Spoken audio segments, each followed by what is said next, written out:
ये कुछ मिस्टेक्स हैं जो बच्चे करते हैं, तो आप ये गलतियां अगर कर रहे हैं प्लीज इसको रेक्टिफाई कर लें, गलती को ना करें। अस्सलाम वालेकुम। This is the second part of my last video. First of all मैं सॉरी कहना चाहती हूँ क्योंकि ये वीडियो आने में इतना टाइम लग गया। एक्चुअली क्या है ना, जैसे मेरा अलॉटमेंट हो गया था कॉलेज में, तो उसमें एडमिशन वगैरह कराने में थोड़ा मतलब टाइम हो रहा था और डॉक्यूमेंट्स वगैरह इकट्ठे करने में थोड़ा मतलब बिजी थी। थोड़ा इसी वजह से थोड़ा लेट हो गया। ये इस वीडियो में मैं क्या कवर करूँगी, जैसे कि मैंने अपनी लास्ट वीडियो में बताया था कि मैंने उसमें अपनी पूरी प्रिपरेशन जर्नी जो थी मैंने वो शेयर करी थी आपके साथ। तो मैं इसमें ये कवर करूँगी कि मैंने ऐसे क्या मिस्टेक्स करी अपनी इन ईयर्स में जिसकी वजह से मुझे इतने ड्रॉप्स लेने पड़े, मेरे को इतना टाइम लगा अपना सिलेक्शन करने में। आप अलर्ट हो जाए अगर आप इनमें से कोई भी गलतियाँ कर रही हैं, तो आप मतलब एक अलर्ट हो जाए कि कुछ मतलब खतरनाक है आपके लिए, कि ये आपके सिलेक्शन के लिए खतरनाक हो सकता है। और लेट्स स्टार्ट द वीडियो। पहला पॉइंट ये कि worried about the batches and faculty. इसका क्या मतलब है? एक तो ये होता है ना कि इतने सारे बैचेस ऑनलाइन होते हैं, कभी कोई बैच आ रहा था, कभी कोई बैच आ रहा है, तो हमें लगता है कि हम इस बैच से कर लें, इस बैच से कर लें, इस टीचर से कर लें, इन टीचर से कर लें। इतने सारे टीचर्स भी मिल जाते हैं आजकल तो मतलब ऑनलाइन। बहुत ज़्यादा इस पर डिस्ट्रैक्ट होते हैं बच्चे कि इससे कर लें, उससे कर लें। कई बार तो ऐसा होता है कुछ चैप्टर्स इन टीचर से पढ़ लेते हैं, फिर कुछ चैप्टर्स इन टीचर से पढ़ लेते हैं। इन सब में बहुत टाइम वेस्ट होता है और टाइम बहुत इंपॉर्टेंट है आपके लिए और आप ऐसे टाइम वेस्ट नहीं कर सकते। कोशिश करें स्टार्टिंग में अपने टीचर्स को डिसाइड करें अच्छे से, और इसमें ना बिल्कुल भी ना पड़े कि ये अच्छा है, ये अच्छा है। कोई भी बैच आप किसी को भी फॉलो करें, अभी मतलब कि अगर आप फिजिक्स वाला के बैचेस को फॉलो करें, किसी भी बैच को फॉलो करें, सभी बेस्ट है, बट यही है कि आपको उनको प्रॉपर फॉलो करना है, लास्ट तक फॉलो करना है। और एक ये भी होता है, फॉर्मो होता है कि फियर ऑफ मिसिंग आउट, कि कहीं मतलब इस बैच में अच्छा हो, उस बैच में अच्छा हो, कहीं मेरे से छूट ना जाए। तो लगता है हम सब कुछ कर लें, ऐसे हमारी फीलिंग आती है कि सब कुछ कर लें, बट ये है कि आप सब कुछ नहीं कर सकते। किसी एक बैच को फॉलो करें, उसको अच्छे से फॉलो करें और लास्ट तक फॉलो करें ना। Second point, read to many books. अब इसमें बच्चे बहुत ज़्यादा कंफ्यूज होते हैं कि कौन सी बुक्स करें, कहाँ से करें, कुछ ये बुक कर ले, कुछ वो बुक कर ले, ऐसे बहुत से डाउट्स आते हैं बच्चों के अंदर। हर बुक कर ले वो, बट नीट की कोई नहीं करनी। जो नीट का सिलेबस है उसकी कोई बुक नहीं करनी, बाकी सारी करनी है। पहली बात तो ये कि आपको ज़्यादा बुक्स करने की ज़रूरत नहीं है। किसी एक प्रॉपर सीक्वेंस, एक प्रॉपर अपने एक सीक्वेंस रखिए कि इस बुक को फॉलो करना है, उसी को बार बार करें। और मे बी आप बहुत सारी बुक्स कर लें, कुछ टॉपिक्स में या कुछ सर्टेन चैप्टर्स में आपकी नॉलेज अच्छी हो, बट ये भी बात है कि having knowledge and score good marks दोनों एक अलग चीज़ है। मार्क्स स्कोर करने के लिए आपकी स्ट्रेटजी सही होनी चाहिए। ये नहीं आप कुछ भी करते जाए, रैंडमली कुछ भी करें, एक प्रॉपर स्ट्रेटजी होनी चाहिए। मे बी आपको नॉलेज हो, बट मार्क्स अच्छे लाना और नॉलेज बहुत दोनों अलग चीज़ है।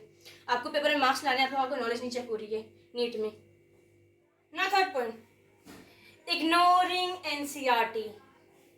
ये तो सबसे इम्पोर्टेंट पॉइंट है।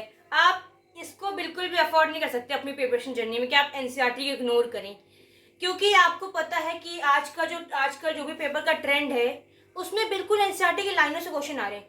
इवन दूसरों की बातों पे यकीन नहीं होता जल्दी। तो आपको क्या करना चाहिए, आप पेपर को एनालाइज करें एक बार, ज़रूरी, बहुत ज़रूरी है ये।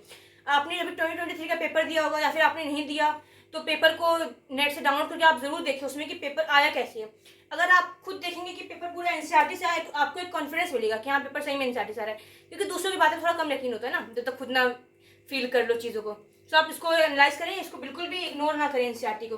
बायो और केमिस्ट्री की तो मस्ट है पढ़ना, बाकी फिजिक्स की आप एक बार के लिए छोड़ भी सकते हैं, बाकी बायो को और केमिस्ट्री को बिल्कुल भी नहीं छोड़ सकते ना। Fourth point, neglecting regular practice. अब इसमें क्या है ना, जब हम स्टार्ट करते हैं अपनी प्रिपरेशन, तो हमारे माइंड में आता है कि जल्दी जल्दी सिलेबस कवर कर लेते हैं, लास्ट में फिर प्रैक्टिस भी कर लेंगे, रिवाइज कर लेंगे अच्छे से। बट एक बात है कि सिलेबस खत्म कभी नहीं होता। मैंने मतलब नोटिस करा है कि आपके नीट वाले दिन तक आपके माइंड में कहीं ना कहीं ये रह गया, वो रह गया, सिलेबस कभी खत्म नहीं होगा। और ये बहुत बड़ी गलती करते हैं बच्चे कि सोचते हैं पहले थोड़ी थोड़ी कर लेते हैं सब चैप्टर्स की अच्छे से, फिर क्वेश्चन प्रैक्टिस अच्छे से करेंगे आराम से। बट ये बिल्कुल मत करना अगर आप ये गलती कर रहे हैं। आप थ्योरी करें, साथ में क्वेश्चंस करें, फिर नेक्स्ट चैप्टर पे जाएं। ये ऐसे ही करना बिल्कुल भी, ये नहीं कि आप लास्ट के लिए छोड़ दे कुछ, लास्ट में कभी कुछ नहीं हो सकता, सब स्टार्टिंग से करें। Next point, concentration on single subject. अब इसमें क्या है, इसमें दो तरह के बच्चे होते हैं। एक तो कि जिनको जो चैप्टर इजी लगते हैं सिर्फ वही करते रहते हैं, या फिर जैसे कि जिनको बायो अच्छी लगती है सिर्फ बायो पढ़ते रहते हैं। और कुछ बच्चे ऐसे होते हैं जिनको अगर फिजिक्स से टफ लगती है तो बस फिजिक्स करते रहते हैं, जैसे कि मैं भी इसी में आती थी पहले, कि मेरे को फिजिक्स टफ लगती थी तो मैं बस फिजिक्स पर ज़्यादा टाइम देती थी। इसमें होता क्या है कि मान लो आपकी फिजिक्स टफ है तो आप उसी को ज़्यादा टाइम दे रहे हो, आपकी बायो केमिस्ट्री अच्छी है आप उसको टाइम ही दे रहे। तो इसमें ये होता है ना कि आप जो अच्छे सब्जेक्ट है ना, आप उसमें फुल स्कोर तो नहीं कर पाते क्योंकि आपने उसको टाइम नहीं दिया। बाकी जो वीक है, अब वो आपकी वीक है तो आप उसमें अच्छा स्कोर कैसे कर सकते हो? ये गलतियाँ होती है। जैसे कि मैंने भी गलती करी थी अपने लास्ट अटेम्प्ट में, मैंने बायो को बिल्कुल टाइम नहीं दिया था, तो उसमें मेरे 300 से कम ही रह गए, जो कि बायो तो एक स्कोरिंग सब्जेक्ट होता है। और फिजिक्स को इतना टाइम दे दी थी कि उसमें ठीक ठाक मार्क्स तो पहुंच गए, बट ये कि फुल तो नहीं पहुंचे स्टिल, लेकिन बायो में तो कम रह गए ना। सो गलती बिल्कुल नहीं करना चाहिए। कभी भी किसी एक सब्जेक्ट को इतना टाइम मत दो कि दूसरे सब्जेक्ट का टाइम उसमें जाए। हर सब्जेक्ट को इक्वल इंपॉर्टेंस दो। बस ये है कि जो वीक आपका सब्जेक्ट है उसको थोड़ा सा स्पेशल उसमें एफर्ट दो, बाकी तीनों सब्जेक्ट को इक्वल इंपॉर्टेंस देना चाहिए। ना नेक्स्ट पॉइंट, रिवीजन। प्रॉब्लम ये है ना कि बच्चे सिलेबस को खत्म कर लेते हैं, बट ये है कि इनकी रिवीजन नहीं हो पाती, क्योंकि सारा खेल रिवीजन का है। और जैसे कि आपको क्वेश्चन आ रहे हैं, आपके माइंड में चीज़ें आनी भी चाहिए ना, सिलेबस खत्म हो गया लेकिन आपको चीज़ें याद भी तो आनी चाहिए। वो चीज़ें याद कब आती हैं? जब आप उस चीज़ को बार बार रिवाइज करोगे तभी चीज़ें याद आती हैं। वो चीज़ आपके बार बार घूमनी चाहिए आपके सामने। और इसमें बच्चे बार बार बोलते हैं ऐसा कि हम पहले सिलेबस खत्म कर लेते हैं दिसंबर तक जल्दी जल्दी, फिर रिवीजन अच्छे से करेंगे। ऐसे नहीं होता। दो तरह की रिवीजन होती है। सबसे पहले तो एक वो रिवीजन होती है जो आप जैसे अभी डेली पढ़ रहे हो तो उसको डेली बेसिस पे रिवाइज करते रहो, बस चीज़ें मतलब कि देखते रहो कि आपने ये पढ़ा, ये चैप्टर पढ़ा, इसमें ये फॉर्मूला, तो आप देखते रहते हो थोड़ा थोड़ा उसको। और दूसरी रिवीजन ये होती है जो सिलेबस खत्म करने के बाद होती है। वो तो बहुत ज़रूरी करना ही करना है वो, लेकिन अगर आप ये वाली रिवीजन नहीं करोगे जो साइड बाय साइड होती है डेली बेसिस पे, तो आप वहाँ पे रिवीजन नहीं कर पाओगे। क्योंकि ये वाली जो रिवीजन होती है, आप जो सिलेबस पढ़ते हैं, इससे चीज़ें रिटेन रहती हैं। वरना आप पूरा सिलेबस खत्म कर लो, फिर सोचो आप रिवाइज करो, तो आप जब उस वक्त रिवाइज करोगे ना, आपको कुछ याद नहीं आएगा, आपको लगेगा सब कुछ आप नया नया पढ़ रहे हो। सो रिवीजन को साइमल्टेनियसली करो अपने सिलेबस के साथ, लास्ट पे बिल्कुल मत छोड़ो। लास्ट वाली रिवीजन करनी है, बट ये वाली रिवीजन भी इंपॉर्टेंट है, साथ साथ होती है। ये दोनों रिवीजन याद रखना, दो तरह की रिवीजन होती है। Next point, underestimate the importance of mock test. सबसे पहले तो मॉक टेस्ट बच्चे क्यों नहीं देते? टेस्ट या मॉक टेस्ट जो भी, बच्चे क्यों नहीं देते? डर मतलब कि क्या प्रॉब्लम है देने में? मेरे साथ भी हुआ है, मैं भी ऐसा करती थी बहुत पहले। एक तो ये होता है डर लगता है और डिमोटिवेशन होता है कि मार्क्स कम आएंगे तो क्या होगा, मतलब एक अंदर से एक अजीब सी फीलिंग होती है कि मार्क्स कम आएंगे। और ले लगता है कि टाइम वेस्ट होगा टेस्ट देने में, 3 घंटे कुछ अच्छा पढ़ लेंगे, कुछ सिलेबस कवर कर लेंगे। ये सब चीज़ें होती हैं जो मतलब बच्चों को टेस्ट देने से रोकती हैं। और लेकिन मैं आपको बता दूँ टेस्ट देने के फ़ायदे क्या होते हैं। सबसे पहले तो टेस्ट देने का फ़ायदा ये है कि आपको एट लास्ट जाके आपको नीट का पेपर ही देना है जो 3 घंटे का होगा।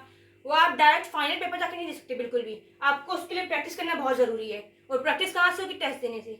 और दूसरी मतलब क्या है कि फ़ायदा, दूसरा ये फ़ायदा कि जब आप टेस्ट देंगे आपको पता चलेगा आप गलतियाँ क्या कर रहे हैं। सो आप वो गलती नीट वाले दिन ना करें, आप पहले ही करें, तो उस पर काम करें। और मैं आपको बता दूं कि टेस्ट देते हो जब आप, उसके बाद जो मार्क्स आते हैं उससे बिल्कुल भी डिमोटिवेशन नहीं करना अपना। जैसे कि इस बार जब मेरी तैयारी करी थी मैंने, इसमें मेरे मार्क्स आते थे, मेरा मैक्सिमम स्कोर 600 रहा है। मे भी आपको यकीन ना हो, मैं आपको दिखा दूंगी अपनी किसी वीडियो में कि मेरा मैक्सिमम स्कोर 600 गया है ऑफलाइन टेस्ट में। बट स्टिल मैंने नीट वाले दिन इतना अच्छा स्कोर कैसे कर दिया, इतना जंप कैसे आया? उसका यही रीज़न था कि जब भी मैं टेस्ट देती थी ना, मैंने कहीं ना कहीं सोच लिया था कि ये फाइनल टेस्ट तो है नहीं, ये प्रैक्टिस टेस्ट है। कितने ही मार्क्स हैं, बस मेरे को ये देखना है कि जो मैंने गलतियाँ करी हैं वो मेरे को अगले टेस्ट में नहीं करनी। मेरी ये थी ना कि मैं बहुत सारे सिली मिस्टेक्स बहुत करती थी, इसकी वजह से मेरा स्कोर इंक्रीज नहीं होता था। ऐसी ऐसी गलती जैसे 2 9 18 होता है, कभी 2 9 16 कर देती थी। अब ऐसी ऐसी गलतियाँ बहुत हो जाती थी, 9 का 6 मल्टीप्लाई कर देती थी। तो ये सिली मिस्टेक से बहुत काम करना था मेरे को। सो मैंने यही नोटिस किया कि जितने भी मेरी मिस्टेक्स हो रही सबको मैंने अपना नोट करा कि क्या गलतियाँ हो रही हैं और उन पर मैंने काम किया। सो वो गलतियाँ मैंने ठीक कर ली धीरे धीरे। मेरे मार्क्स भले अच्छे नहीं आ रहे थे, 600 ही गया मैक्सिमम, बट मैंने उन गलतियों को ठीक कर लिया। और कहीं ना कहीं फिर मैंने नीट वाले दिन, मैं आपको बता दूं, उसमें मेरी एक भी सिली मिस्टेक नहीं हुई, बस एक ही सिली मिस्टेक हुई है, वो भी हो गई, अब इतना तो हो ही जाता है।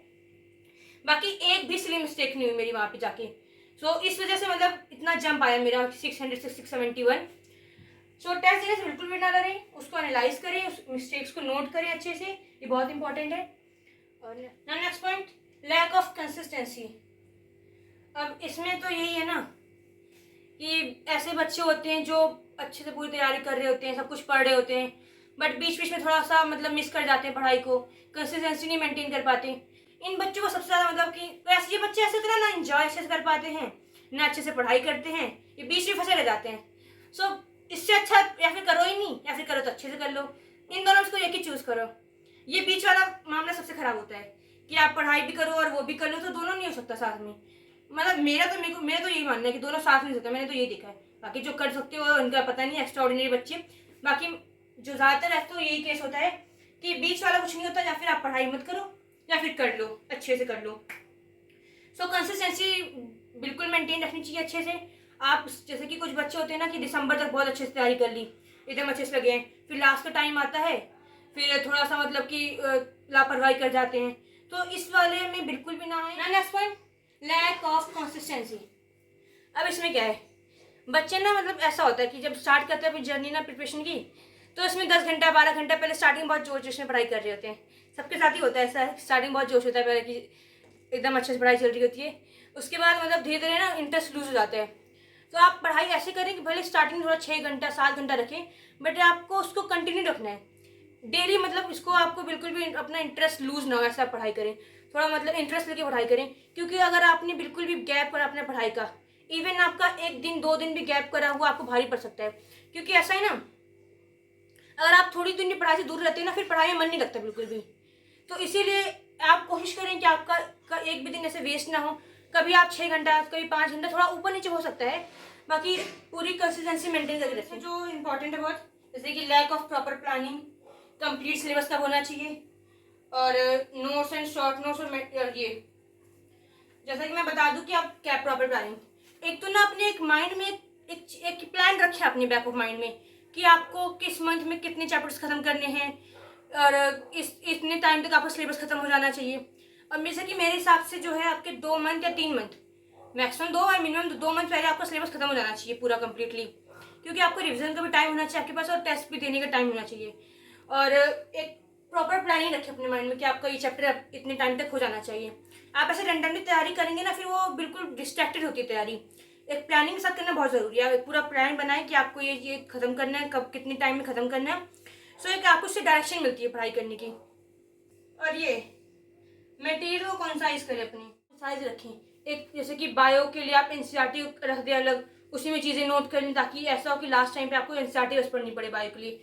और रही बात केमिस्ट्री के लिए भी, फिजिकल के लिए आप एक शॉर्ट नोट्स बना के रखें उसके फॉर्मूला के लिए, फिजिक्स के लिए भी शॉर्ट नोट्स बना के रखें, ताकि आप उसी को बस फटाफट रिवाइज कर लें।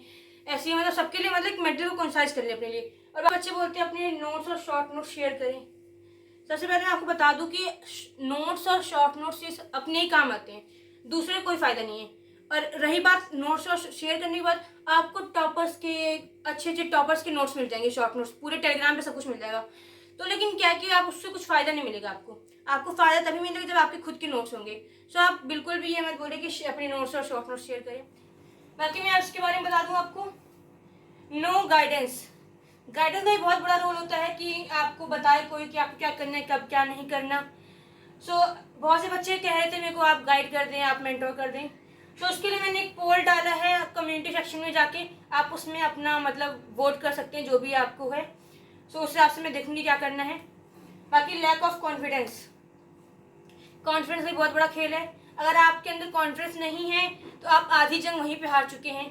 सो अपने अंदर एक कॉन्फिडेंस रखिए कि आप कर लेंगे। आपको इतना तो अपने ऊपर भरोसा रखें, आप तैयारी करेंगे, अच्छे से करेंगे, हो जाएगा। फियर ऑफ फेलियर, एक ये भी बात है कि बच्चों के ये होता है कि पता नहीं होगा कि नहीं होगा।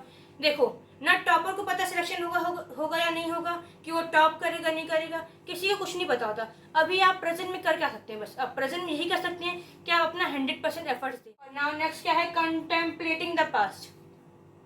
इसमें यह है कि बच्चे के माइंड में बार बार ही आता है कि मैंने ये गलतियाँ करी थी, दोबारा कुछ ऐसा ना हो जाए। और ये सब मतलब बार बार चीज़ें दिमाग में आती रहती है कि पिछली बार भी गलती करी थी, पिछले मतलब बार बार पास्ट के बारे में सोच के वो कि दोबारा ना हो जाए। ये सब मतलब कि अपना प्रेजेंट खराब करते हैं। सो अब जो पास्ट में हो गया उसको पास्ट में ही रहने दो, अभी प्रेजेंट पे काम करो अपने, जो आप प्रेजेंट को अच्छा कर सको अपने।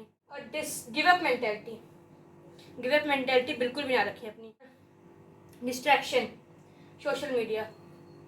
अब मैं बता दूं कि जब मैंने स्टार्ट करी थी प्रिपरेशन अपनी इस बार, तो मतलब मेरा वैसे भी पहले भी कोई अकाउंट नहीं था, इंस्टा वगैरह सब नहीं था, अभी तो है। बाकी उससे पहले कभी भी मैंने कोई ऐसा ये सब अकाउंट सोशल मीडिया का डिस्ट्रैक्शन मेरा तो नहीं रहा है सच। बाकी बहुत से बच्चों का होता है। तो मैं ये कहना चाहूँगी कि social media can wait, but NEET का पेपर आपका इंतज़ार नहीं करेगा। वो नीट का पेपर जिस दिन भी होगा वो निकल जाएगा, आपका 1 साल वेस्ट हो जाएगा, और सोशल मीडिया वहीं का वहीं रहेगा।